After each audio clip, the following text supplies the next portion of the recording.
What a heavyweight fight it was between the Mets and the Phillies. So far, this series has been living up to the hype, has been living up to the expectation. Game two is by far the best game of this postseason. Jason, Yep. thank you for joining No, you know I love color. discussing.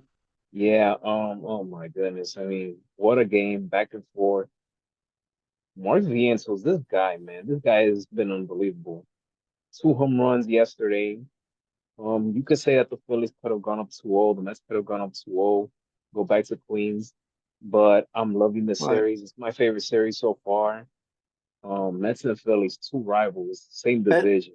and if you And remember, the way to wait, hold up, let me finish. And then, you know, basically the Phillies gave the Mets a taste of their own medicine. Mets attacked yeah, 5 runs in the eighth inning, and then the Phillies, you know, Bryce Harper, two-run home run. Castellanos, who got booed, by the way, responded by tying the game, and then he ended up winning the game. And it was a beautiful moment between him and his son at the end of the game. But if you're the Mets, you gotta hang up high. You'd rather have Castellanos beat you and not Bryce Harper, even though Bryce Harper came very close to beating them. But it went to foul, and but great game. I can't complain. Um, you win some, you lose some.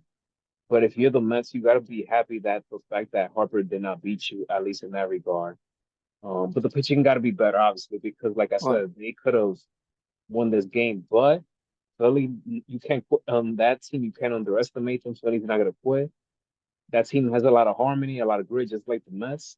That's what makes this series so exciting. Go ahead.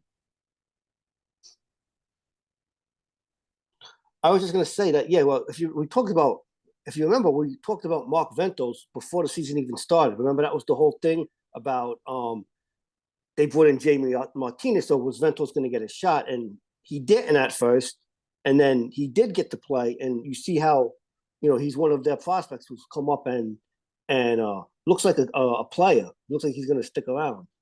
But as to go for like the yesterday night's game or yesterday afternoon's game, yeah. So the the Mets had them. It was 3-0, but um, the Mets bullpen isn't great this season. So Hmm.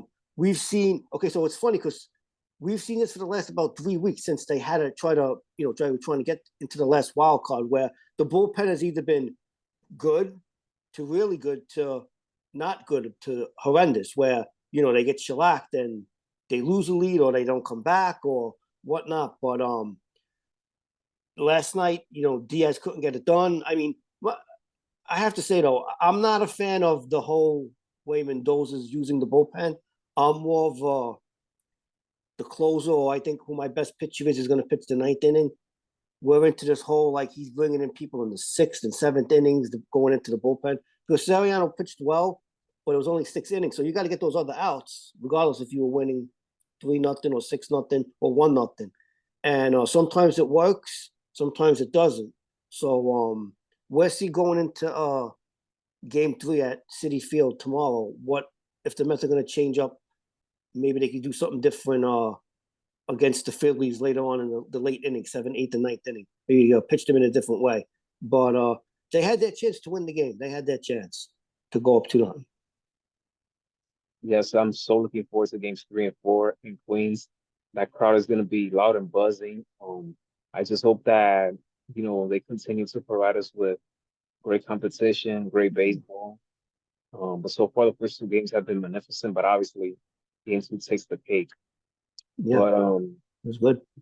now let's go with the other one, which was surprising to me, but I'm impressed. Giants Seahawks. Yes, I really expected the Giants to win the game coming into this game, just because Seattle has been playing some terrific football, and yes, the yeah. Giants not only they've been lackluster, but also they have injuries as well working against their favor. But this team played very well on the road. I'm impressed.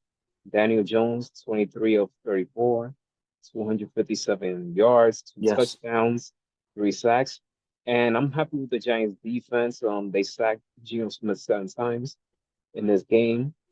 Um, but obviously we have the biggest play of the game, which is Isaiah Simpson. He blocked the game time field goal. ended up resulting in a touchdown. Right. What I loved about that part was the camera focusing on the Seahawks fans' reaction. There was one guy that he was literally stunned. That had me laughing. I was stunned But too. yeah, it was very stunning. But I could say that for this is probably the first Sunday in the Giants season so far that I actually had a smile on my face. So because it was an impressive victory, an impressive victory. I gotta mention other guys as well that stepped up. Tyrone Tracy Jr. Right. for 129 yards on 18 carries. Darius Slayton. This was just a very impressive win by the Giants. Right. Yeah. So again, the Giants got a lot of people knocked out of the knockout pools because Seattle was 7-point favorites, and a lot of people thought that the Giants would get taken apart in this game. And the Giants came in. They had a great defensive game, but like you mentioned, 7 sacks. You had Tyrone Tracy was just his first start at running back, ran for 129 yards on 18 carries. Very impressive in Seattle. And of course, we had our wide receivers get involved and tight ends with neighbors injured. Slayton had a big game. Robinson had a pretty good, had 36 yards, but he had a touch. He scored a touchdown, and it had the tight end Johnson. The Giants don't have a great tight end, so he made 5 catches for about 48 yards, and the other running back Gray, who was also in the game early in the game, he also played. He had 3 catches for 50 yards. They all contributed because they were all big catches for first time. And Daniel Jones, when he ran the ball like he was a fullback. He was taking some big hits in that game, and he made some good passes. You got to give him credit when he played with those 2 touchdown throws that he made were very impressive. Put the ball right in the hands of the wide receiver. But again, and Dexter Lawrence had 3 sacks. So they had a pretty good game plan, and of course, again, the Giants, they lost a 10-point lead, and they had a chance to tie Seattle at the end, and Simmons made the big play. A difficult play to do because you can't touch the offensive tackles. You have to jump over them cleanly, get set again, and then jump up. And he did exactly that. And he blocked the ball, and it resulted in a touchdown. I think Dayton picked it up, one of the other special teams guys, and ran it in for the touchdown.